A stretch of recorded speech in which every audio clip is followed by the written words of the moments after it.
Hey guys, it's Hannah. I thought I would do a book series this time and just check off a bunch at once. And the theme of the day is love and sex. So I have a motley of books here on the topic, some better than others. There's none in here that I love, to be honest. Just gonna preface it by saying that.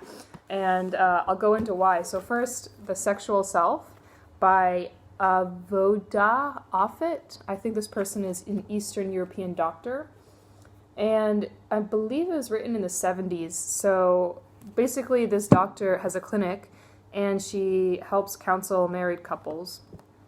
And so she has this great wealth of experiences to draw from that are really interesting to read about, because reading about other people's private lives is, of course, kind of like he.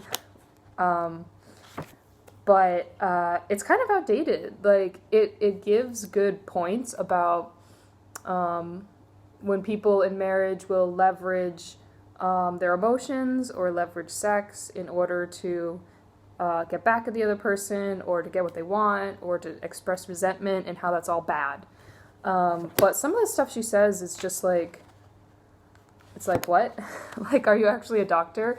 I think in the opening she says that something about the gay lifestyle, and she blames women a lot for marriage problems, so I don't know, it seemed a little bit biased. Designer Relationships I have not read. I don't remember where or why I got this, but it looks pretty worth the read. It's not that long. It's called A Guide to Happy Monogamy, Positive Polyamory, and Optimistic Open Relationships. Maybe someday I'll take a look at that. A Woman's Right to Pornography. So this one I think was someone's like PhD or like some high-flying research project. And she went and she interviewed porn actresses and actors and directors, and she sort of got in on that culture and did some firsthand qualitative research. And it's all right. I mean, I think the point of the book is that, like, a lot of these actresses want to be doing it, and it's empowering for them, especially economically. This was written in 1995 or 97, so I would be interested to see a more updated version, given post-internet. I'm sure it's quite different, but the themes are still existent.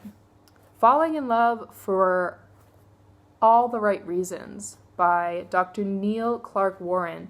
He founded eHarmony.com. So this is actually really interesting. Basically, it's a list. It's basically just a list, and each chapter is a dimension. And the dimensions are things that you look for in a partner, such as good character, red flags, anger management, family background, spirituality, education, appearance, sense of humor, mood management, and so on and so on. And he lists out about 30 different dimensions. And this guy, he not only founded eHarmony, but he's been invited to something like 25,000 weddings because eHarmony introduced the couples. And so I think he has a lot of good insights. He's also a doctor, probably has a clinic, I forget.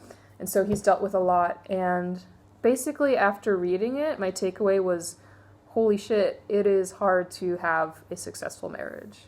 And it is hard to find someone you're compatible with. So yeah, it's just hard. That's all I have to say. 5 Love Languages. This is written by, I think that this is pretty much a Christian take on love, but that's not to say it's good or bad. It's couched in the language of, this is how God created us, I think. Sorry if I'm wrong, but anyway, it's worth at least going to the website and reading up on the theory of the 5 love languages, because basically what it's saying is that people communicate their love in different ways.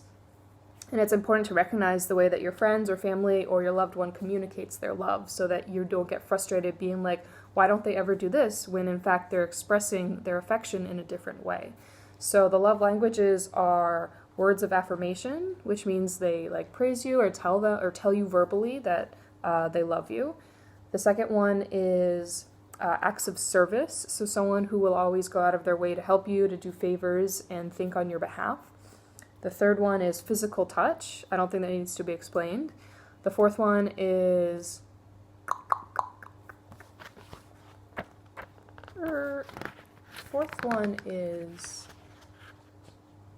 Quality time. I always forget that one, even though that's my favorite one.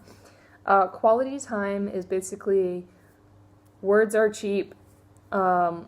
Physical touch is fine, but whatever. Time spent together is what actually matters. And then the fifth one is gift giving. Lamest one, sorry guys, but if you don't spend quality time with me and you're not talking with me and there's no anything else, there's only gift giving, it's like, what do you think this is?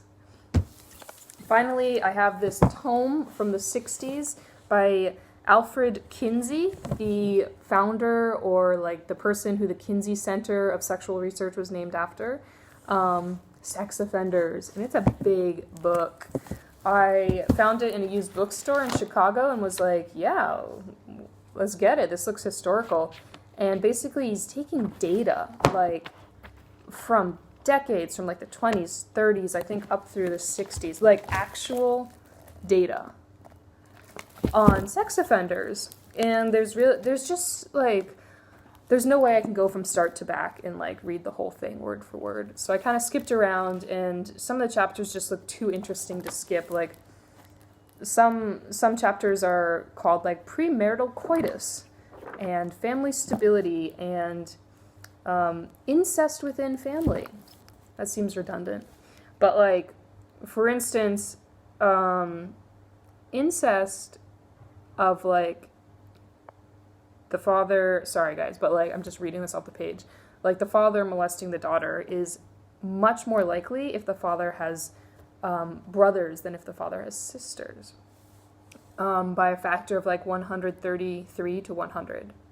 So, don't know what that's about, but that's interesting. That one's worth getting just to browse through. So, of all of these, I guess I most recommend Falling in Love for the Right Reasons. I recommend looking at the website of the 5 Love Languages. Sex Offenders, if you find a used copy, could be fun to have on the shelf and just peruse.